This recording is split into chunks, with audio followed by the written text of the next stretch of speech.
This is the Hidden Killers podcast with Tony Brueski, featuring retired FBI Special Agent Jennifer Coffindaffer. The rush shooting trial of Alec Baldwin is underway. Opening statements have been made, and we're starting to see some of the arguments that are coming down. It's been very interesting thus far. Both sides seems making very solid arguments. Hard in some cases, at least to me, watching it on the sideline, going, well, you both got good points here. Joining me to discuss, Jennifer Coffindaffer, retired FBI Special Agent. What's been your reaction so far?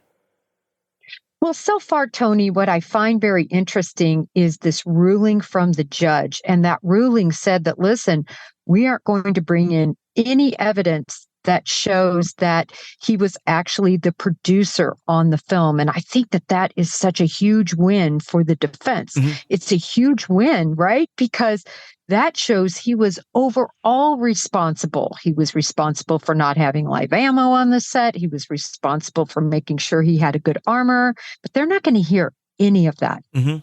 Is that true, though? I mean, there's a lot of producers on films. Sometimes, and obviously that's not the case here, but sometimes you can get a producer credit just by, contributing to the film or winning something, and suddenly you're a producer. Obviously, Alec had a lot more involvement in this film than he probably normally would be just as an actor. But did he truly have the responsibility that I think on the sidelines one may think he had, but maybe in reality wasn't quite there, being the person that had to do all of those extra checks? That's why they have the people that they do. Well, I think nevertheless, when you have the person in charge, whatever it is, the manager of a business, of a restaurant, it really doesn't matter. He was in charge of that overall production. But, your point is the point that essentially the judge said, right? This is about the death of Halyna, and she did not want all of that in it, for people to ponder, the jurors to ponder in terms of the responsibility. So I think you make a great point. The bottom line, it's going to come down to the fact that he pulled that trigger. Yeah. And it's a different trial than we saw with Halyna Gutierrez, because that was her responsibility. It's different than what David Halls had admitted to, not checking the bullets as well as he should have. Here we're talking about an actor. Yes, it's Alec Baldwin. Take his name out of it. I mean, as much as you can. But it's an actor. You had two basically fail-safes that failed, Hannah and David. And the initial one of the live round even getting onto the set, which we're not quite sure still how that even happened, although there has been some testimony that maybe Hannah has some knowledge to that. But again, we're talking about an actor who was handed the gun, and we're talking about dummy rounds as well. There's a big difference, I think, that people need to understand here between a dummy round and a blank and a live bullet. Blanks, you can tell what they are if you know what you're looking for. Dummies, they're a little bit more deceptive, if you will, unless you truly know what you're looking for, which certainly the armorer should have known, David Hall should have known. Is it realistic to have expected Alec Baldwin to know exactly the intricacies of what's there? He was handed the gun, saying it's a cold gun, it's ready to go. Is it really expected that he should be sitting there and checking all the bullets as well? Or maybe that should be the protocol going forward, but it wasn't at that time.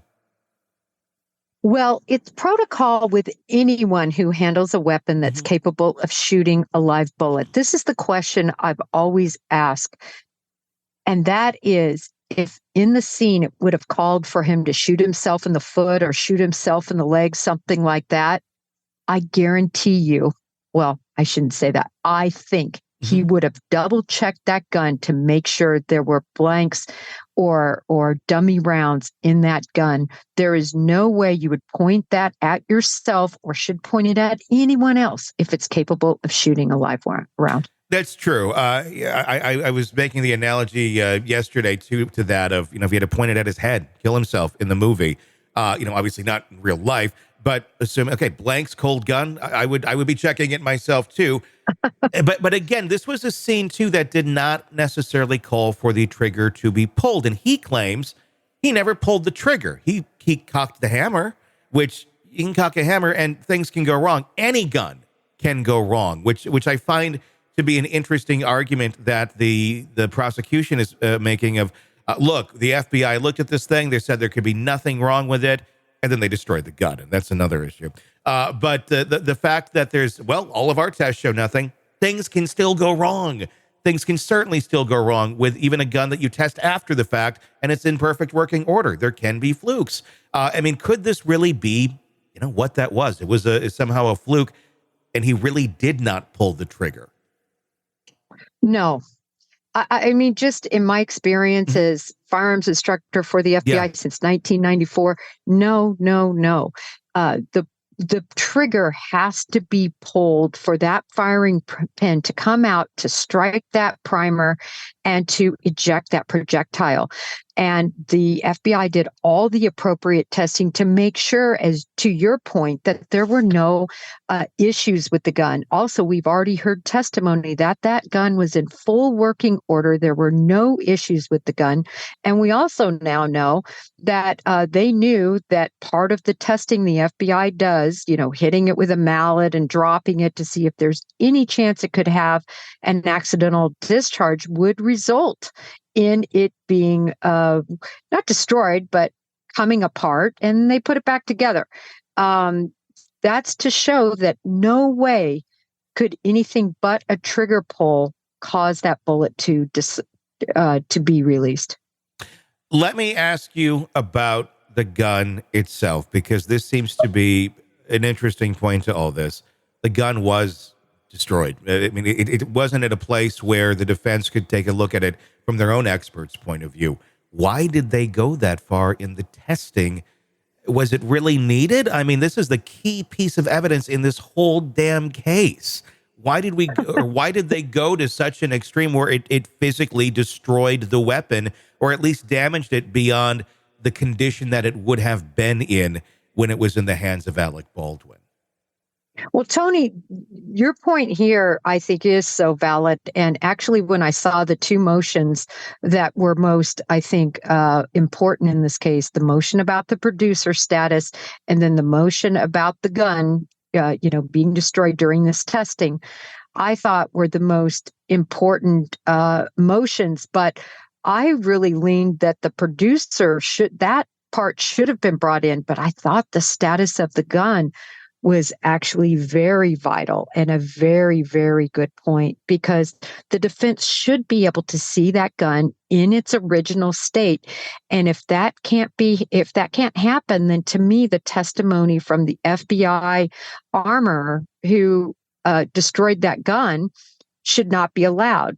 So I was surprised with the judge's decisions, but we are where we are.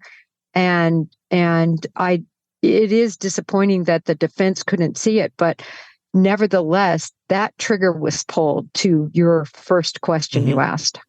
But why was it destroyed? Can you answer that question at all, as to why they went to that length to destroy it? So in the protocols of the testing, they have to show that in no way could it have fired without a trigger pull. So as I mentioned, they're doing things like dropping it, and they're also going to be hitting it with a mallet just to show that even if it were struck, there is no way that firing pin is going to come out and strike the primer. That's the whole purpose. So the only way, and especially with a revolver has a very, very, what we call a heavy poundage trigger pull, much more than a semi-automatic weapon or a long gun. So this pull is going to be long and difficult for the person shooting it, right? And then it finally goes and makes the firing pin come out. So your question is, why in the world did they have to beat it with a mallet till it fell apart?